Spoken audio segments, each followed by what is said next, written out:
नमस्कार दोस्तों, राजस्थान नौकरी अड्डा में आप सभी का स्वागत है। दोस्तों, आरएसएमएसएसबी स्टेनोग्राफर की जो गाइडलाइंस जारी की गई है उसमें काफ़ी बच्चों को कुछ एक बिंदुओं पर कन्फ्यूज़न है, उसी से संबंधित ये वीडियो है। तो स्टार्ट करते हैं दोस्तों इस वीडियो को। ज़्यादा लंबा ये वीडियो नहीं रहेगा और मैं आपके जो जितने भी पॉइंट इसमें कवर हो सकते हैं वो कवर करने की कोशिश करूँगा। अन्य कोई पॉइंट्स आपके रह जाते हैं तो आप कमेंट के द्वारा मुझसे पूछ सकते हैं, मैं आगे आने वाले वीडियो में उनका जवाब देने की पूरी कोशिश करूँगा। तो दोस्तों, सबसे पहले बात करते हैं कि इसमें नेगेटिव मार्किंग है या नहीं। तो दोस्तों, इसमें आपकी बिल्कुल भी नेगेटिव मार्किंग नहीं है, यानी कि आप 36% लाते हैं तो आप इस एग्ज़ाम के लिए क्वालिफाई हैं। लेकिन आप ये मानकर ना चले कि 36% पे आपका सिलेक्शन हो जाएगा। वो एक आपकी कट ऑफ फाइनल बनेगी, वो अंकों के आधार पर बनेगी, तो उसी के आधार पर आपका फाइनल सिलेक्शन होगा। लेकिन यहाँ पर 36% तो आपको न्यूनतम लाना है ही। और दोस्तों, बात करें इसमें मार्किंग का क्या सिस्टम है, तो दोस्तों आपको प्रत्येक शब्द के लिए 0.1 यानी कि आप यदि 10 शब्द लिखते हैं तो आपको 1 नंबर दिया जाएगा।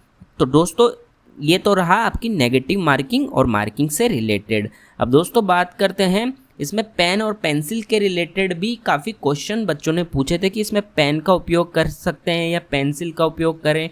और जो आपकी गाइडलाइंस आई है उसमें पेंसिल के लिए लिखा है, लेकिन दोस्तों मैं आपको बता दूं उसमें ऐसा नहीं लिखा है कि आप पेन का उपयोग नहीं कर सकते हैं। उसमें सामान्यतः ये होता है कि बहुत सारे जितने भी अभ्यर्थी होते हैं उनमें से काफ़ी सारे अभ्यर्थी पेंसिल का उपयोग करते हैं, इसलिए वो वहाँ पर लिखा गया है। तो आपको पेन का उपयोग भी आप कर सकते हैं और पेंसिल का उपयोग भी आप कर पाएंगे। अब बात करते हैं दोस्तों कुछ एक पॉइंट और है, जैसे चंद्र बिंदु, कोमा, स्टॉप, विराम, इनके बारे में हम बात करते हैं। तो दोस्तों चंद्र बिंदु के बारे में बात करें तो चंद्र बिंदु का प्रयोग दोस्तों मैंने आपको काफ़ी पहले भी बताया है कि आजकल चंद्र बिंदु का प्रयोग प्रचलन में नहीं है। यानी कि आजकल आप देखेंगे रोज़मर्रा के जो जीवन शैली है उसमें आप इसका प्रयोग नहीं करते हैं। और जैसे आप न्यूज़पेपर में भी देखेंगे तो वहाँ भी आपको यही देखने को मिलेगा कि ज़्यादातर शब्दों में आपको चंद्र बिंदु का उपयोग नहीं दिखाई देगा। लेकिन फिर भी आपको एग्ज़ाम के दौरान आपको ये पता नहीं रहेगा कि इसमें चंद्र बिंदु लगा हुआ है या नहीं। तो दोस्तों आपको ये तय करना होगा कि कुछ एक शब्दों में आप चंद्र बिंदु लगा सकते हैं आपकी इच्छा के अनुसार, और नहीं लगाएंगे तो भी आपका सही है और लगाएंगे तो भी आपका सही है। यानी कि दोनों ही तरीके से आपका सही है। लेकिन हाल फिलहाल इसका उपयोग नहीं किया जाता है, इसलिए आप अपनी सुविधा के अनुसार लगा भी सकते हैं, नहीं भी लगा सकते। अब बात करते हैं दोस्तों कोमा की। तो दोस्तों आपको क्या करना है, अब जो भी डिक्टेशंस आप लें उसमें कोमा और विराम जो भी है आपको बोले जा रहे हैं उनका आपकी डिक्टेशन लेनी है। यानी कि जिस भी डिक्टेशन में कोमा और विराम बोले जाए उसी प्रकार की आपको डिक्टेशन से तैयारी करनी है।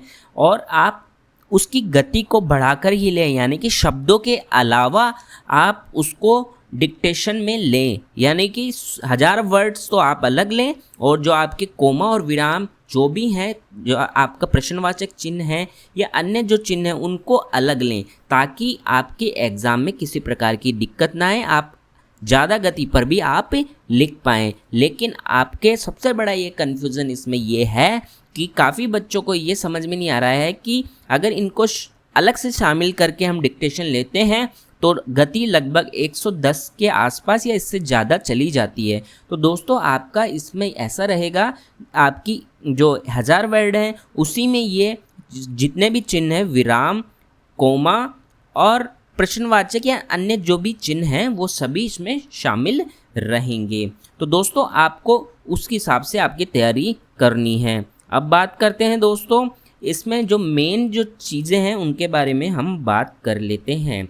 ऑल्ट की के बारे में बात करते हैं। तो दोस्तों ऑल्ट की के बारे में काफ़ी बच्चे पूछ रहे थे कि इसमें ऑल्ट की का उपयोग करना है या नहीं करना है। तो दोस्तों ऑल्ट की के आपके कुछ एक शब्द आपको देखने को मिल सकते हैं, लेकिन ज़्यादा शब्द आपको मिलेंगे नहीं। तो आपको इन शब्दों का ज्ञान होना आवश्यक है, यानी कि उनके की का आपको पता होना चाहिए। तो कुछ एक वर्ड्स जो हैं उनकी तैयारी आप करके चलें। तो आपके लिए एग्ज़ाम में किसी प्रकार की कोई दिक्कत नहीं आएगी।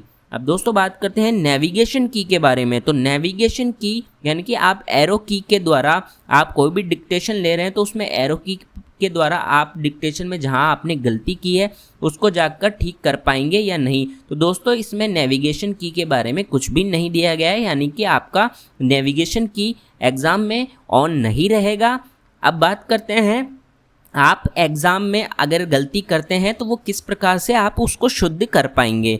तो दोस्तों पहला तरीका तो आपको पता है कि बैक स्पेस के माध्यम से आप कर सकते हैं, लेकिन आपने यदि मान लीजिए 4-5 लाइन पैरा की टाइप कर दी है लेकिन आपको लग रहा है कि मैंने पहली लाइन में कुछ वर्ड गलत कर दिया, तो आप पूरा उसको क्लियर तो करेंगे नहीं। तो उसके लिए आपको यहाँ पर जो गाइडलाइंस है उसमें यह दिया गया है कि माउस क्लिक के द्वारा आप अपनी अशुद्धियों को सुधार सकते हैं, यानी कि आप माउस के द्वारा जहाँ पे भी आपने जिस भी जगह गलती की है वहाँ पर जाकर उस शब्द को सुधार पाएंगे। तो ये आपके लिए काफ़ी अच्छी बात है दोस्तों। और मैं इसके साथ साथ दोस्तों काफ़ी बच्चों के ये भी क्वेश्चंस रहते हैं कि विराम चिन्ह इनके अलावा भी जैसे योजक चिन्ह वगैरह जो होते हैं उनका भी उपयोग क्या करना है या नहीं करना है। जैसे रिपीटेड वर्ड्स होते हैं उनके साथ में आपको योजक चिन्ह का उपयोग करना है। समान अर्थों वाले जो शब्द होते हैं उनके साथ आप उनका उपयोग कर सकते हैं। यदि 2 से ज़्यादा शब्द आ रहे हैं तो उनमें तो दो जो शुरू के वर्ड है उनमें तो कोमा का उपयोग करेंगे, लास्ट वाले में और का उपयोग करते हैं। तो ये छोटी छोटी चीज़ें आपको मालूम होनी चाहिए। बाकी अन्य जो भी चीज़ें छूट गई है वो आप कमेंट कर सकते हैं, मैं आगे आने वाले वीडियो में उन सभी चीज़ों को ऐड कर दूंगा क्योंकि ये वीडियो ज़्यादा बड़ा हो जाएगा। धन्यवाद।